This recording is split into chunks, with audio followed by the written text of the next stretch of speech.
This episode of Dispatches from Planet Albany is brought to you with support by New York State United Teachers, which represents more than 600,000 educators and school-related professionals in New York. If you're interested in how your business or interest group can support Dispatches from Planet Albany, contact david.lombardo@wcny.org. And if you're interested in personally supporting the show, visit capitalpressroom.org/donate. Is weird, has the occult, and is just like more cerebral and deeply unnerving.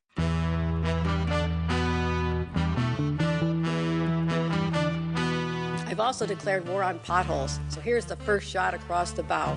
Well, as you know, with Planet Albany, there's always something that makes the planet turn. And it's this amazing view of D.C., and Eddie Vedder comes out. And he goes, "You have a cigarette?" And I've never smoked in my life, but if I had, I wish that was the moment. And this strategy takes us from potholes to knotholes. I would like to say it was a pleasure, Mr. Kim. But I'm on the road. I'm David Lombardo, and this is Dispatches from Planet Albany, a WCNY podcast about power and politics in state government.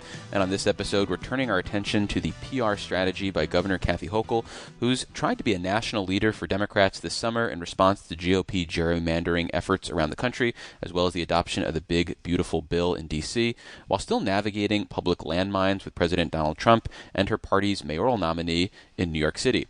To discuss the communications strategy out of the second floor and how it's playing out, we're joined on the Capitol Press Room by Morgan Hook, a veteran of multiple gubernatorial press shops and now a partner with Bluejacket Strategies. You give me a look, but am I wrong in thinking Spitzer and Patterson? Yeah, I didn't say how long it was. I did forget about my 6-week stint in the Spitzer press office. That is true. Yeah, we can't erase history, Morgan. No, we cannot. That was my first job in politics. Well, before we get into specifics, I'm curious what you see as this governor's strengths as a communicator, if she has any.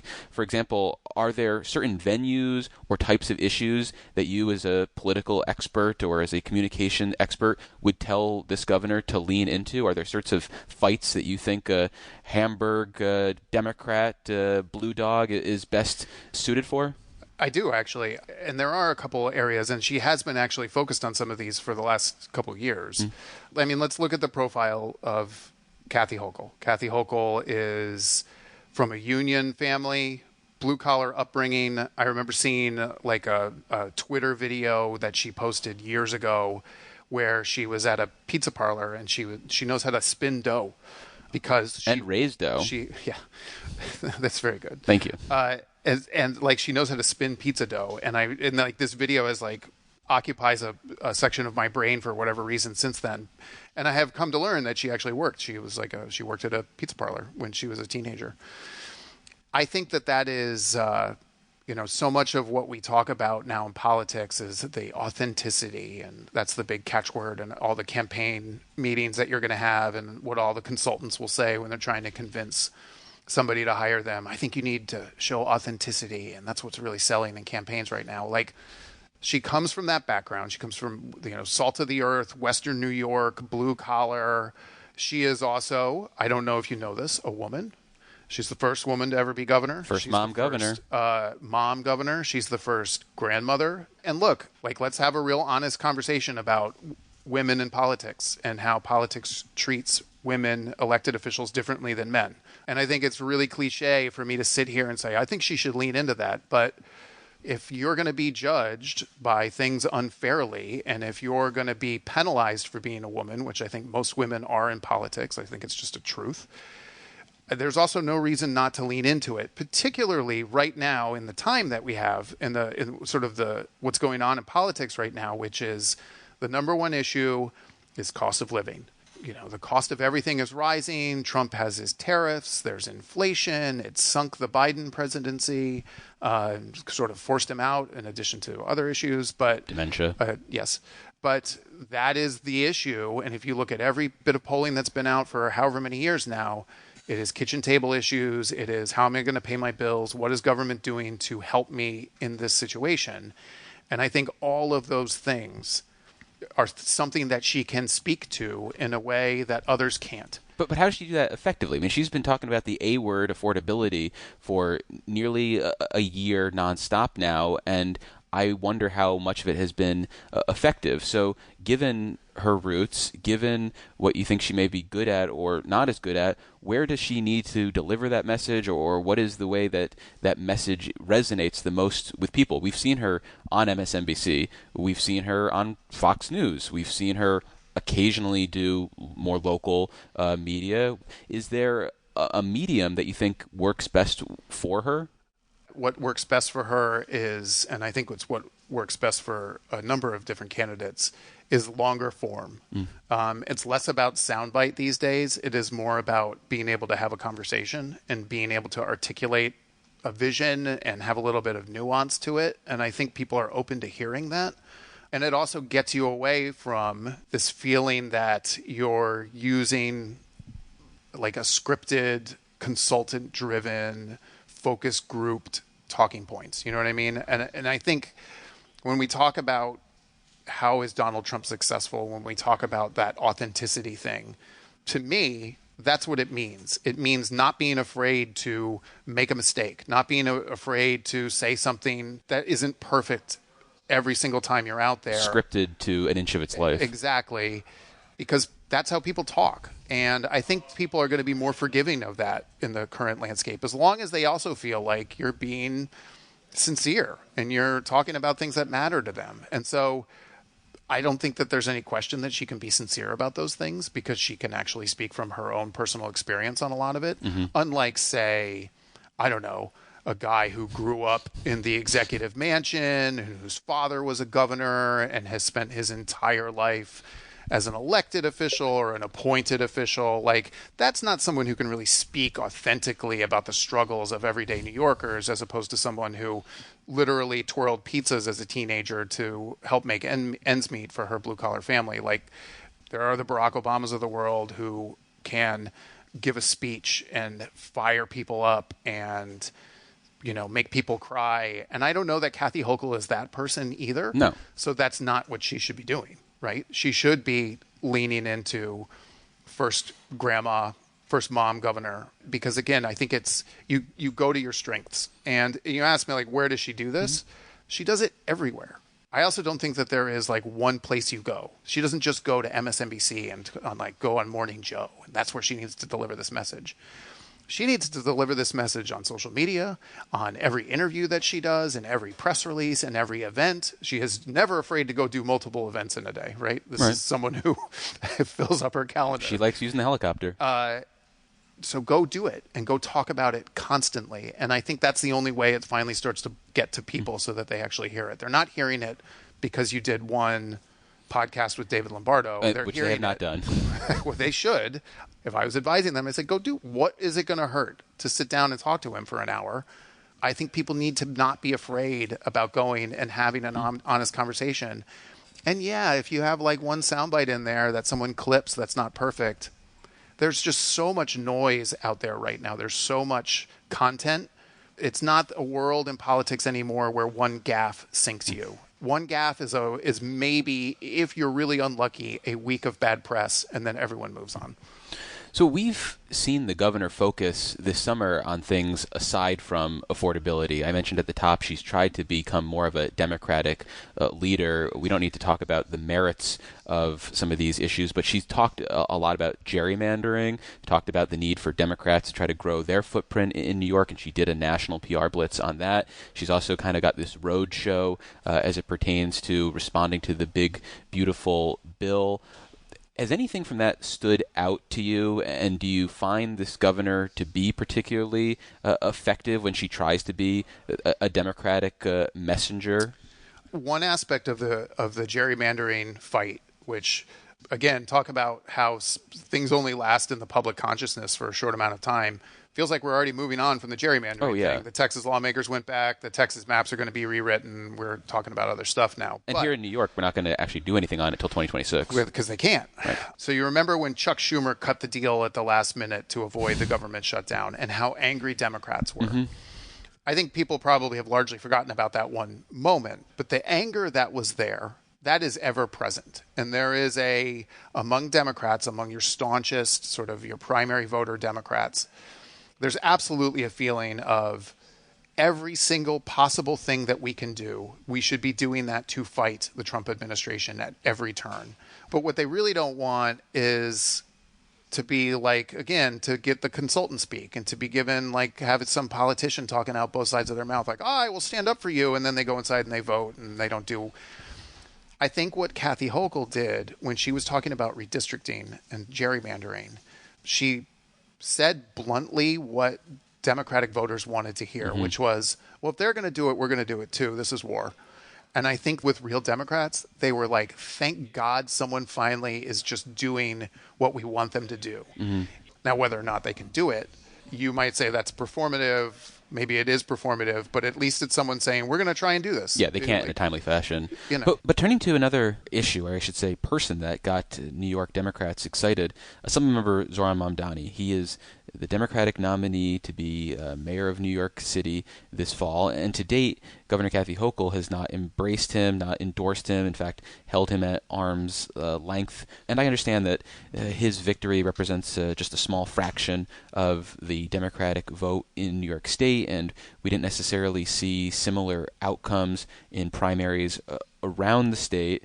So given that backdrop, does it make sense to you that the governor has held off on endorsing him? I think that's more about, honestly, like, we don't want Elise Stefanik to cut an ad that says that she's embracing the socialist, communist, whatever Elise Stefanik says about Zohran Mamdani. By the way, she's going to cut that ad anyway. That was going to be my next question. You don't gain anything by holding them off. It's not like, hey, sorry, Elise Stefanik, you can't make that ad. It's going to happen regardless. And AOC is going to be in it, and Nancy Pelosi is going to be in it, and Elizabeth Warren is going to be in it. This might sound like a cop-out. I will tell you, I think endorsements are stupid. No offense to the many reporters who are around me right now and who might be able to hear what I'm about to say. But I think that media asks about endorsements as like, who cares? Nobody cares. If endorsements meant anything, then Hillary Clinton would have served 2 terms as president. Like Andrew Cuomo would have won his primary. Cuomo would have won his primary. Endorsements. Endorsements mean nothing. In any event, we've gotten so... Where were we talking about? Let's come back to another Hochul issue. One of her favorite things to talk about for, again, nearly a year now is this idea of a rebate check. Yeah. And even faced with the idea of, hey, we might not have as much money as we thought we were going to have 10 months ago, still committed to the rebate check, still framing it as this meaningful affordability measure.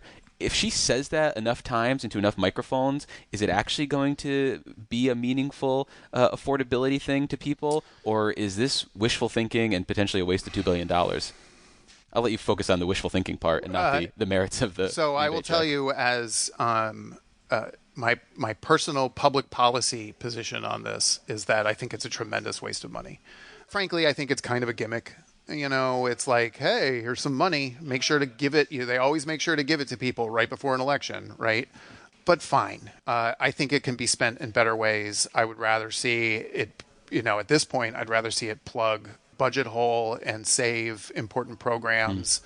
If it is there a PR benefit to that, though? Is giving away free money, Dave, a good PR thing? Oh, yes. That's what I'm saying. I'm saying sticking with that, I think, has more of a PR benefit than plugging a hole in Medicaid, which is going to serve a population that most people don't care about. No question. Yeah. And I think, like to put it more bluntly, you could give this money to poor people.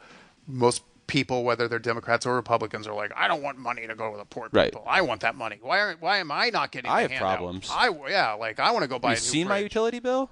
So giving away free money is going to be popular. To a broad swath of people. Of course. And now, because she gets asked about it, and now it's in the budget, right? Like there's a budget hole, and people are like, you still going to give those checks? She gets to talk about those checks all summer. Yep, I'm still giving those checks. Yep, me, Kathy Hochul, giving you free money. Yeah, I think that might play well with voters. What about this idea that Governor Kathy Hochul is a counterbalance to President Donald Trump? Do you feel like she has staked out a meaningful position there, or because of, say, her willingness to play ball on, say, a pipeline that the president wants, has she tarnished herself in that way, or is that just a hang-up for the environmentalists? And most Democrats see her as a meaningful force of opposition to the president, and thus are going to be motivated to turn out and vote for her in 2026. I think an interesting thing we've seen in the second Trump administration is, even though I would argue that the second Trump administration is so much worse than the first Trump administration. In terms of policies? Or? In terms of the damage they are doing to our democracy and our government. What's interesting, though, in the context of your question, is it feels like Democrats, for the most part, are not resisting it.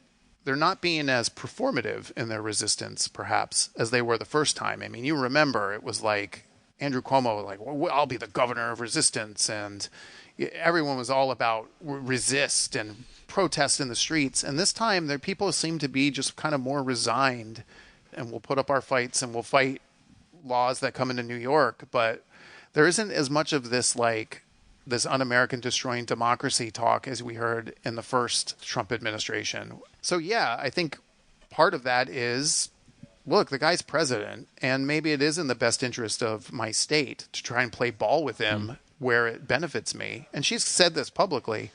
If he's going to mess with New York, if he's going to try to upend our laws, if he's going to come into this state with the National Guard or whatever, I'm going to push back on that. But if he's going to do things that are good for us, then fine, I'll work with him. Specific to the example that you gave on pipelines, that fits in with her affordability thing. Yeah. Because I got to tell you, clean energy is expensive. It's really expensive. Anyway, so if you build a pipeline, if you agree to build a pipeline, that actually helps in this context, in the current situation we have in New York. This is not a commentary on whether or not we should have clean energy or not. I am saying today, for the next election, building that pipeline will help control costs. So that is a win-win for her. It's not a win-win, I guess, because there is going to be a section of her Democratic base who's not going to be happy. Environmentalists I think it's a net. I think it's still pipeline. A net win, though. But I think it is a net win because, again, if you go and look at polling, what is it that people say? It's cost of living. It's my utility bill is too high. And they're not saying it's cost of living and it's not clean. Like, if you have open-ended poll questions, what's the most important thing? It's cost of living, it's healthcare costs, it's I need a job. If you ask someone specifically, do you like clean water? Then yeah, of course they do. 98% of New Yorkers love clean water. It's like the most popular thing. If you could run clean water as a candidate, it would win every single time. But as the number one issue on people's minds, never. Environmental issues are never at the top of people's minds. There's a core small group of Democrats. It is their number one issue, and they are incredibly passionate about it, but that is not the general electorate. So I like talking about communication strategy. I love gathering, my colleagues here and reaching out to communications people and being like, could you believe what the governor said, or can you believe how she said that? And while it's fun, I do need to remind myself from time to time that, and not to be too nihilistic, but none of it matters. I mean, if you think about everything the governor says, all the different availabilities she has, which still isn't as many as I'd like to see, I mean, what percent of it actually matters? And I know I'm kind of shitting all over the entire premise of this discussion, but it seems like almost none of it even matters, too. So I do think it matters. I don't think any one interview it matters. Sure. Except for this one that you and I are doing right now. This interview matters. Yeah. But all the rest of them, in isolation, are no. Like, if I don't know where the governor is today. She's knocking down the Central Warehouse in Albany. Really? Yeah. Are we finally taking that thing down? Yeah. Oh my God. So when she goes and talks to WTEN or WNYT or whatever local TV station comes by and sticks a microphone in her face, that one interview will not make a difference in the grand scheme of things. Look, people are going to see it, and you never know. Like with me, and the thing that's lodged in my brain is seeing that not even a TikTok, that Twitter video from however many years ago of her twirling the pizza dough. See a callback from earlier in our discussion. That stuck with me, right? So there might be someone who sees that video today and is like, I have looked at that eyesore in Albany for God knows how long, and this governor took it down. Yeah. She gets my vote for the rest of my life. So maybe, sure, 4 people are going to feel that way after today. I think it is a cumulative effect. This is why we talk about in the consulting world, message discipline. And phrase those in my head right now. Yep. And you have to say the same thing, and you have to say it and say it and say it. And what I always tell my clients is you say that same thing until you are so sick and tired of saying it. You hate saying it. You would love to say anything else but that. And I will tell them that is the moment, maybe if you're lucky, that it's starting to sink in with people. And you get to continue to say it forever. Like, that's what I think that's part of what she is doing. She's been talking about affordability for 3 years. She's been talking about affordability since before her last reelection. Sometimes, though, no matter how many times you say something, is it not going to resonate? Because I think about something like the 2024 presidential election, and there was this case to be made that the economy is actually great, and you could point to figures and you could point to stats, but if that's not what people are feeling, it doesn't matter how many times you hold up a chart. Yeah. So after a certain point, is there diminishing returns to message discipline on certain issues, whether it is affordability or whatever the governor wants to focus on, because maybe she's not a trusted messenger on this, or maybe her message just doesn't work? We're really getting into the weeds of message strategy here.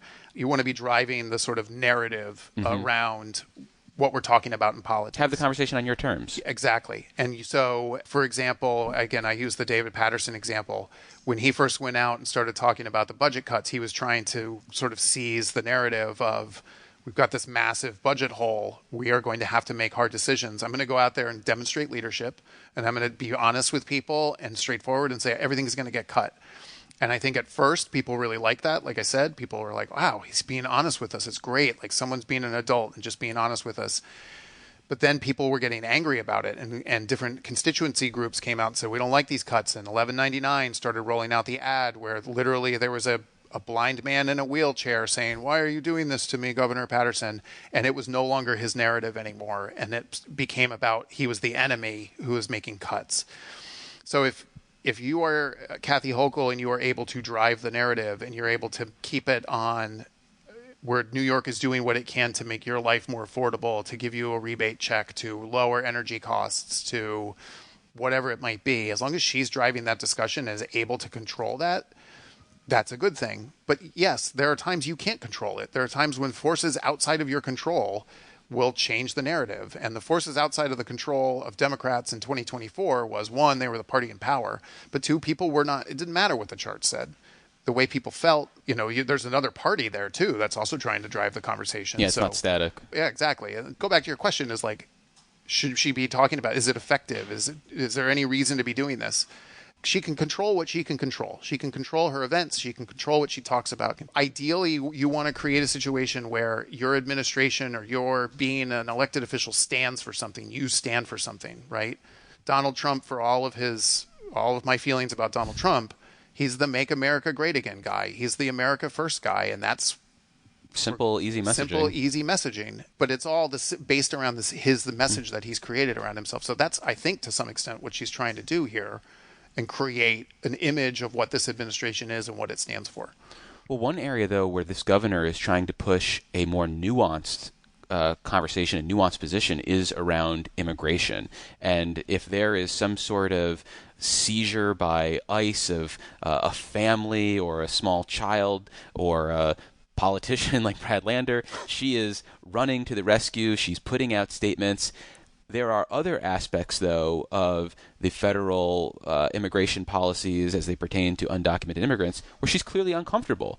And the idea that she can thread the needle perfectly there and appeal to a majority of New Yorkers seems problematic to me, because most people don't think about immigration with a lot of nuance. And I think that her effort to have it both ways, whether it's avoiding conversations about what sort of health insurance they're going to provide to undocumented New Yorkers in the future, while also saying, what a horror that you're deporting this 7-year-old girl who was, raised in this country and is living the American dream, seems problematic for her. So how do you think about that type of PR issue? And is there a win for her? Is there a net benefit to talking about these or trying to wade into them at all? I'm going to answer that by talking about something completely different. And that's a good PR strategy. Well, that's message discipline. That's pivot right there. Catch and pivot. Not catch and release. Not catch and release. We saw this week that Mike Lawler has decided that he is going to proactively talk about the Trump bill. Mm-hmm. He's doing ads about it. And by the way, if I can just say for any media people out there listening, if you are reporting on something that is less than $100,000 of spend on ads, that nobody's going to see that ad. Yeah. If it is less than $100,000, they might as well just put a sticker on the back of their truck. Come on, people. We're here for first report that so-and-so is spending $10,000 on digital ads. It's like you just gave them more reach. 5 than that. figures on digital. If I see another story about 5-figure media spend on digital ads. We're buying billboards in some of New York's biggest upstate communities. We're going to run that digital billboard in Albany next to the decrepit warehouse for 2 days. But you can see it more clearly because it's going to be down. But the point is what he is trying to do, what Lawler's trying to do, is he's trying to take an issue that is very, very bad for Republicans. It just is. And he's trying to reframe the debate. And I do think that there's some intelligence to that. There's sometimes something that can be perceived as a negative for you if you run towards it and you say, I am going to own how I talk about this, again, control the narrative. You can control the narrative and you can talk about it in the way you want. I do think that Democrats fail in that regard when it comes to immigration. They do, I think, across the board for the most part, try to have it kind of both ways. In New York City, there's going to be very different feelings about immigration than there is in Watertown, right? Unless you're working on a farm and an undocumented New Yorker who's been there for years helping bring in the crops. Well, that's, again, I think it's one of these issues where it's like, I want justice for other people, but don't bring it into my backyard kind of thing. Hey, get rid of this all guy's great. Why are we getting rid of him? Get rid of all these illegals down in New York City. But wait, are you taking all my dairy farm people? Like, whoa. These aren't the bad ones. Just go get the bad ones. The Trump administration is overstepping in a lot of ways. You just cited the example of taking a 7-year-old girl. But that's something that the governor has seized on. Exactly. I actually think the Trump administration is trying to create outrage so that immigration continues to be a topic that we all talk about. So if you were the Hochul administration, would you not lean into those? I don't know. I don't have a good answer for you here. I think because I don't think there is a good answer. Well, I think it's a landmine. I think you either embrace it in some way or you don't. I also think it's interesting. And the governor hasn't done that. She's tried to pick and choose. Well, but I also think the interesting thing here is immigration is a federal issue. And the last time I checked, Republicans control the White House, the Senate, and Congress. And if they really wanted to, could fix immigration tomorrow. They could vote for a bill. But it sounds like your answer is emblematic of what you think Democrats should do, which is pivot, which is to turn the immigration issue around as a referendum on Republican inaction or failures. Yeah, I mean, look, just on its face, when you are talking about illegal immigrants, right, and that's all the Trump administration is doing, you're already sort of losing that if you're going to linguistic fight on those terms. fight, right? I think it'll be very unpopular if you're doing things like give free health care to illegal immigrants. These are going to be things that if you have to explain that to most voters, they're not going to be super happy about it. Because and it's something the state is required to do under our Constitution. But also to put it into practical terms, if somebody walks into an emergency room, do you really want a doctor checking their immigration status, or do you want them to be taken care of? Right? You want them to be. That's what we do. And you're having a policy discussion. But now we're having a policy discussion, and we've already lost most voters. Right? So immigration is one of these issues where you're either strident. To my point, they just own it. They've decided to pick a lane, and they are just full bore on that lane. And that's an easier message, right? When there's no nuance, it's a real easy message. Again, to go back to the whole redistricting thing, I think that's why what Kathy Hochul said resonated with Democrats, because there was no nuance to what she was saying. She said, we're going to redistrict the hell out of New York. We're going to gerrymander it just like Texas is going to do the exact same thing. We're going to fight fire with fire. And people loved it because there's no nuance. There's no, let me poll test this. So immigration is I think immigration is going to be a losing issue for Democrats to talk about for the most part, because I think they do have different constituencies to worry about. And they think they do see it in more of a gray area and want to have more of a policy discussion. And Republicans aren't interested in that. Well, we've been speaking with Morgan Hook. He is a partner with Bluejacket Strategies. Morgan, thank you so much for making the time. Really appreciate it. Thank you for having me.